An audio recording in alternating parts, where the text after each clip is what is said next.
Hello mga kabukid, sa magandang araw sa inyong lahat. Halika mga kabukid, i-update ko kayo ngayon sa ating mga alagang manok ngayong July. So, July na ngayon, so kailangan makikita ko na kasi sa inyo kung ano ng sitwasyon ngayon dito sa ating mini backyard. Halika mga kabukid, magpakain tayo. Sama niya ako. Let's go! Yan mga kabukid, ito na pala yung ating mga inahin na native na manok. Yan, pinapakain natin sila ng feeds na may halong darak at saka crack corn. Yung ginagamit ko pala dito, yung pang breeder feeds, yung GMP4 yan. Kasi yun lang available, saka parang mura-mura siya. Ito yung ating basilan na roaster. Saka ito. Pasensya na kayo mga kabukid ha, kung ngayon ko lang nakapag-update. Kasi yung trabaho talaga natin, pang araw ako, kaya hindi ako makapag-vlog palagi. So susunod na linggo, panggabi na naman yung pasok ko. Siguro bibigay na naman tayo ng mga panibagong tips tungkol dito sa ating mini backyard. Kung ano mga nangyayari dito na base talaga sa aking karanasan na bilang baguhan pa lamang. Share ko sa inyo lahat mga kabukid kung ano ang mga pangyayari na nagaganap dito. Yan, ito pala yung ating mga palakihin mga kabukid. Kung titingin nyo mga kabukid, matagal na ako nagpapakain dito pa ng ating mga alaga pero hindi pa rin sila dumadami. Ang kadahilanan niya mga kabukid kasi maraming bumibili ng native chicken dito sa amin. Kaya yan, hindi sila dumadami talaga.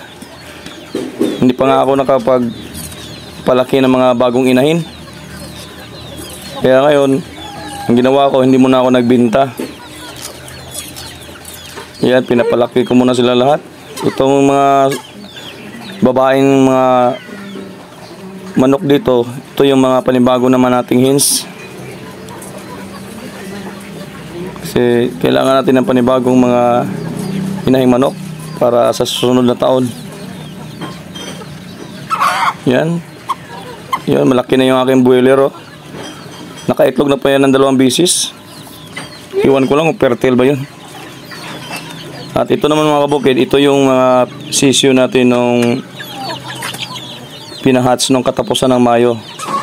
Yung sinabi ko na napakain ko ng patoka na pang hindi pang sisyo na patoka. Yan o, malaki na rin sila. Halos 1 buwan. Malapit na magkalahati kasi July 6 na ngayon. Yan, tinanggalan ko muna ng ipot ng mga yung patok, yung lagay na patoka bago lagyan.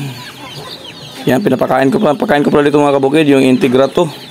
Disclaimer lang mga kabukid ha, hindi ako endorser ng Integrato na yung sa Bimig. Yan talaga yung pinapakain ko sa kanila.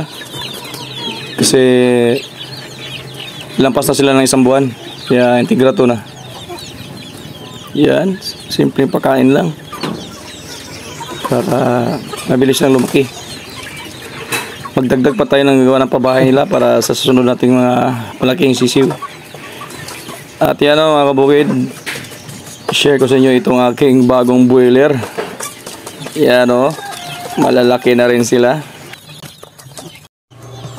Ito pala mga kabukid o, yung ating mga bagong papisa ngayong katapusan ng July. Ito yung first batch, bali 39 na piraso.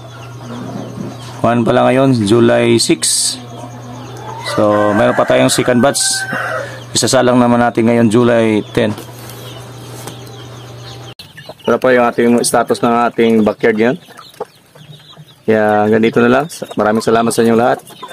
Sa mga hindi pa nakapag-subscribe sa akin, baka naman, kunting tulong sa aking YouTube channel. Happy farming sa inyong lahat. See you in my next video. Bye-bye.